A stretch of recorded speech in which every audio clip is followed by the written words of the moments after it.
पिछले कल ही हम डिस्कस कर रहे थे कि इंडियन नेवी का जो MQ-9B drone routine surveillance mission के दौरान टेक्निकल फेलियर के कारण चेन्नई के पास एक्सीडेंट का शिकार हो गया है।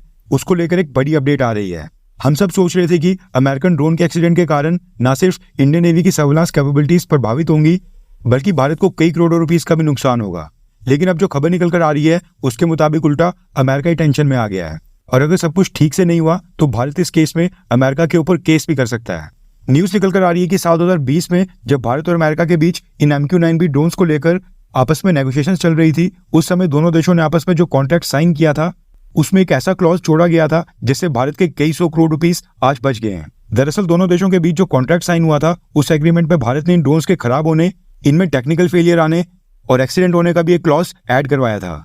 और ये बात मैं अपने आप से खुद से नहीं बनाकर बोल रहा हूँ, बल्कि अमेरिका और भारत के कई सारे बड़े बड़े मीडिया हाउसेज ने इसके ऊपर अभी तक एक स्टोरी भी कर ली है। रेफरेंस के लिए आपकी स्क्रीन के ऊपर द इकोनॉमिक टाइम्स के आर्टिकल का स्क्रीनशॉट है।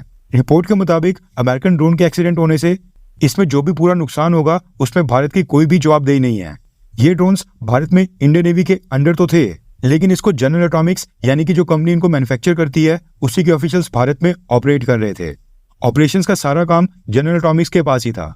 भारत बस इन ड्रोन से मिलने वाला डेटा और सर्विस के लिए अमेरिका को एक तरह से रेंट पे कर रहा था। उल्टा अमेरिकन कंपनी यहाँ पर टेंशन में आ गई है। हर एक कंपनी को भरोसा होता है कि उनका प्रोडक्ट मार्केट में सबसे बेस्ट है।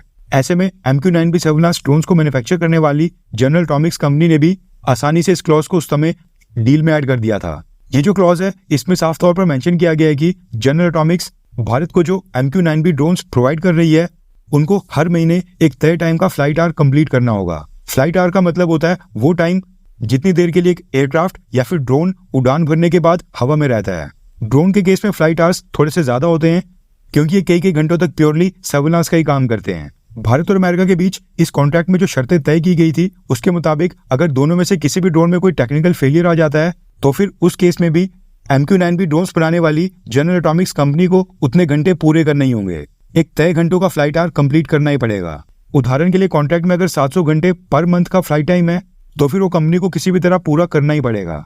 एक ड्रोन के एक्सीडेंट के कारण जो फ्लाइट आवर्स कम होंगे उसकी जिम्मेदारी पूरी तरह से MQ-9B ड्रोन्स बनाने वाली जनरल एटॉमिक्स कंपनी की होगी।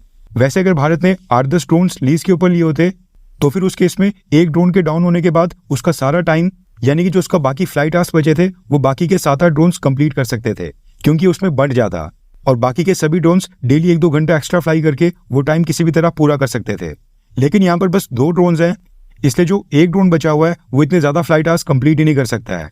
इसलिए कॉन्ट्रैक्ट की सभी शर्तों को पूरा करते हुए अमेरिका भारत को एक और नया ड्रोन देने जा रहा है।